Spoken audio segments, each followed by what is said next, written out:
So I finally went to see the final movie I needed to see to finally catch up with everyone ever since I went to Japan.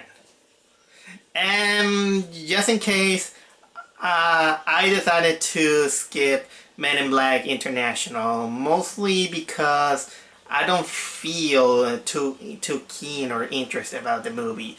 No matter if how good or bad this movie is, despite that, personally, the trailer didn't impress me.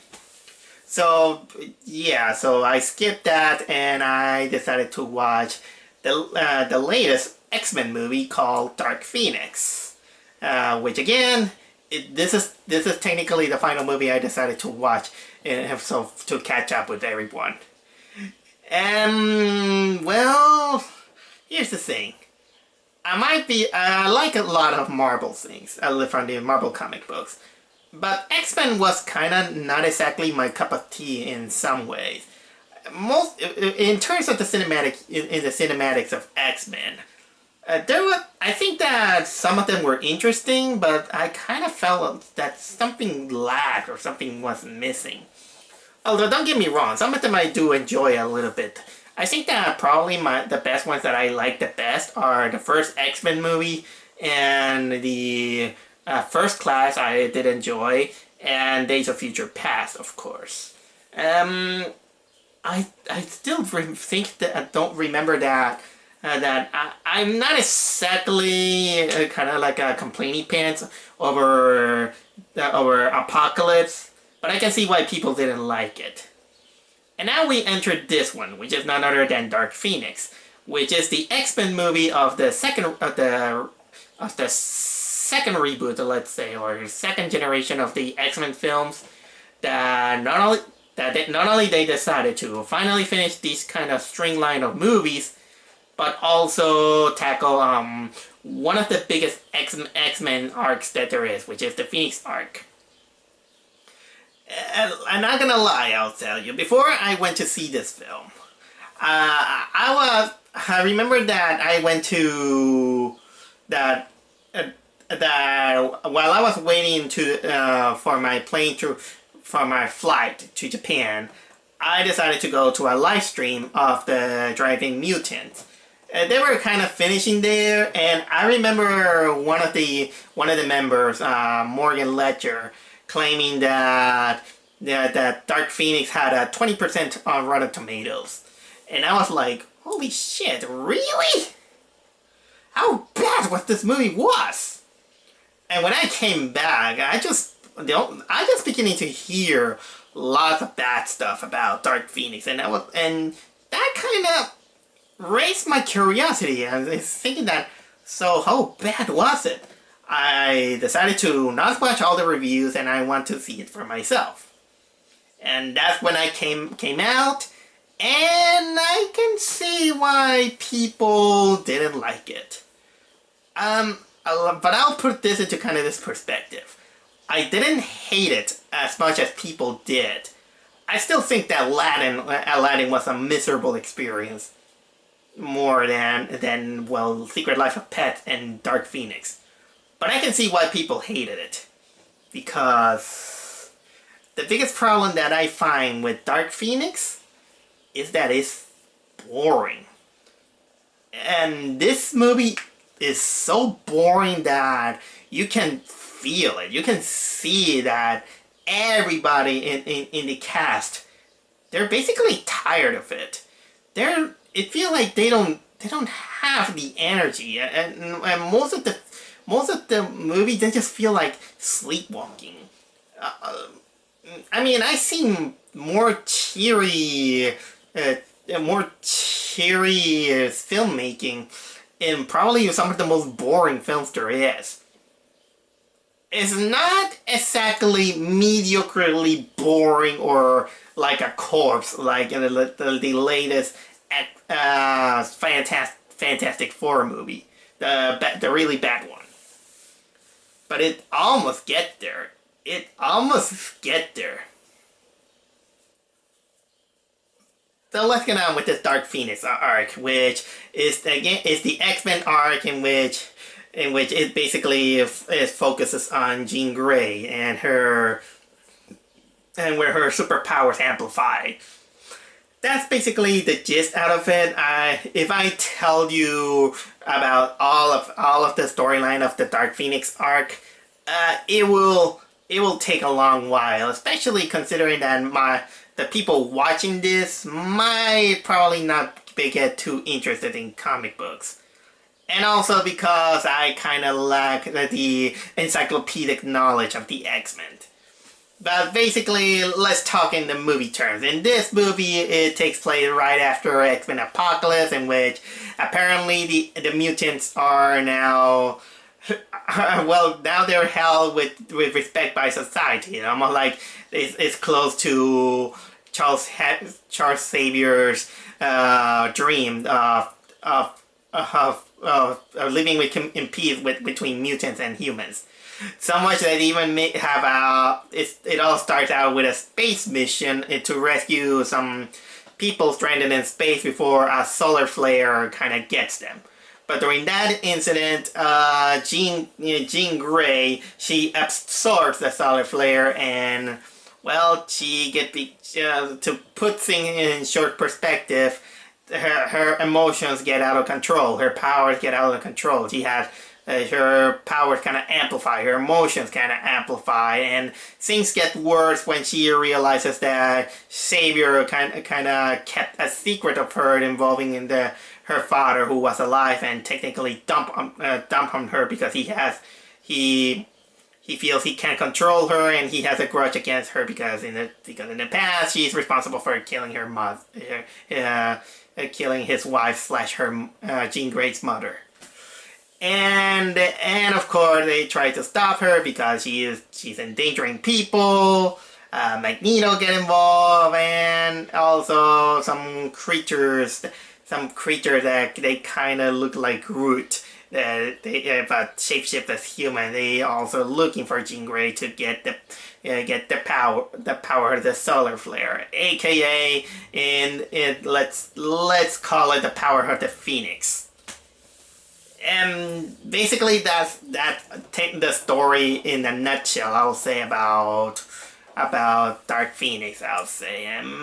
Well, it has some interesting aspect and some interesting action scenes. There's no denying that the energy of and the passion on doing this movie is basically kind of gone. Everyone acts like nobody wants to be there. They just don't emote enough. I know that what was the name who makes Jean Grey? Sophie Turner tried her best, and we can't. And of course, we can't deny that there is still charm between James McAvoy and Michael Fassbender. Charles Xavier and Magneto, respectively. And the other ones kind of tries. I will say that it's mostly the energy and the passion that feels like it's lacking. Something, during those whole moments, I felt like, you know what? Something's missing. Something is missing. But almost during the whole movie, I was joking around saying that, you know what this movie missing? I think we were missing this guy. I know I'm joking, but I think that Ryan Reynolds' Deadpool kind of put a charm into the X-Men. I'm just saying. Well, the writing, you notice that it tries its best to create an arc, and the emotional arc, but somehow feels like it kind of doesn't care or somehow doesn't get it. But I will say that one line or one moment that is kind of like the beginning of the movie, it kind of really mystified me. I'm glad that they didn't went full on that, but damn, that I was like, whoa. And that is that after the space mission in which Charles Xavier insisted that every human should be rescued and all this stuff, but it involved Jean Grey almost getting killed by absorbing the solar flare. played by Jennifer Lawrence, she complains to Charles, saying that you almost endanger everyone so that so everyone can be happy in the photograph and all this stuff. And well, Xavier kind of gives out a good point, saying that yeah, we keep you safe, and well, that it comes to risk that we become kind of popular and all this stuff. But then Mystique says something that mystified me. She begins to complain, and then she say that we women do all the work, and well, you men don't do the good work. So I think this place should be, I think the team shouldn't be called Xmen. They should be called X-Woman. And I was like, whoa, whoa, whoa, whoa, whoa, whoa, whoa, whoa, when do we got there? When do we got into this conversation? No, no. That's not the issue there. Women, don't go there. That wasn't the issue there, because if you look closely on that space mission, no matter how botched the writing it is, because they went to space unprepared for anything. There was nothing that man didn't do the work from the women and all this stuff. I mean, yeah, I know Jean Grey is one of the most powerful, but still, Nightcrawler and Quicksilver also did some dangerous work there. So when do we get there? And it's so much that I was like, did she really say that? Did she? And thankfully this feminist agenda thing didn't play out to the extreme to this movie. But funny thing is that this line really kind of mystified me, for some reason. Well, it has a reason, but I'm not gonna dwell into it, because the whole thing involves Jean Grey kind of losing control of her powers, and she begins to her powers kind of amplify. She begins to hear voice, and then she gets this effect of the dark flare that kind of like her veins are on fire and all this stuff, and man, then she it is kind of revealed that Charles Xavier kind of blocked a moment from her past in which it gave her the tip that her father is alive. And the thing is that he blocked her out of the memory because he said, I just want to protect her from a big pain. And the pain is that the father didn't want her. He blames her for the death of her mother, and when she finally realizes that her father didn't want her and still don't want her, she goes kind of like in a rampage and all this stuff. And the rampage ends up killing Mystique / Jennifer Lawrence. When she finally killed her in pretty much the most anticlimactic way, I honestly will say that, well, it seems sad, but in my head it was kind of like, well, thank goodness.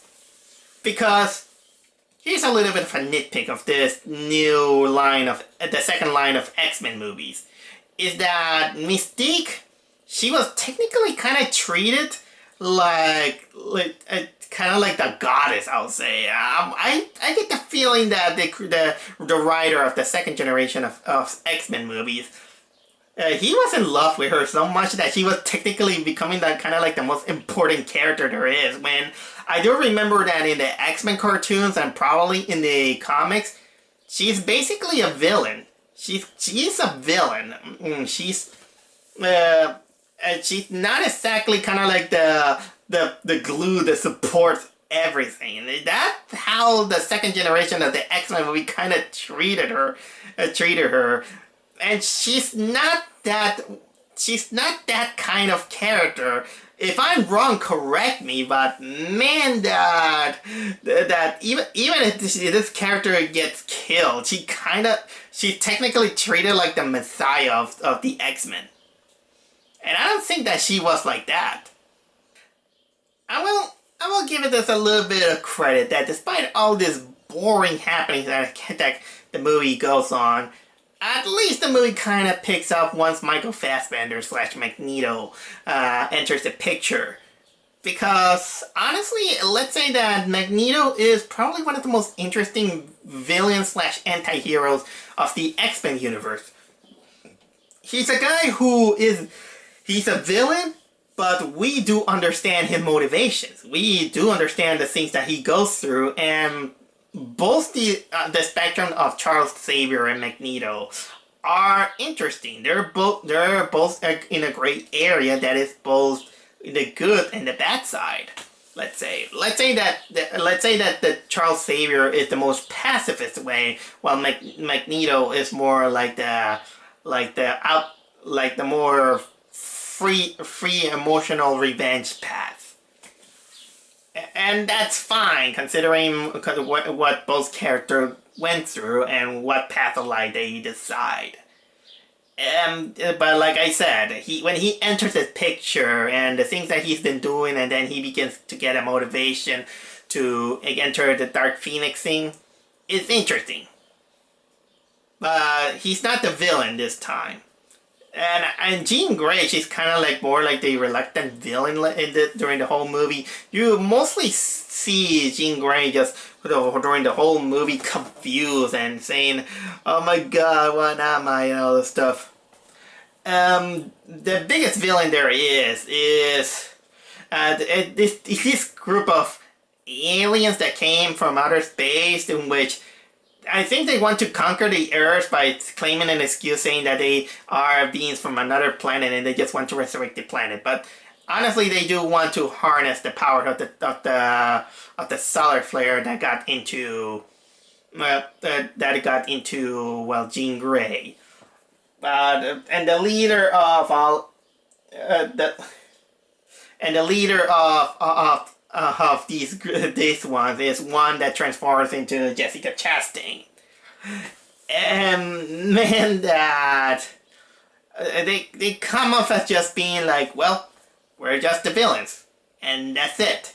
They're just there to give out some antagonism into it.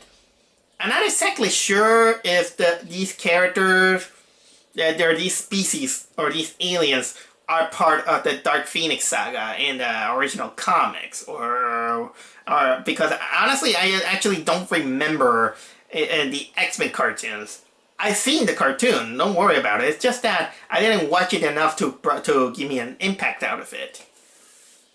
But in the end, it just comes off as lackluster.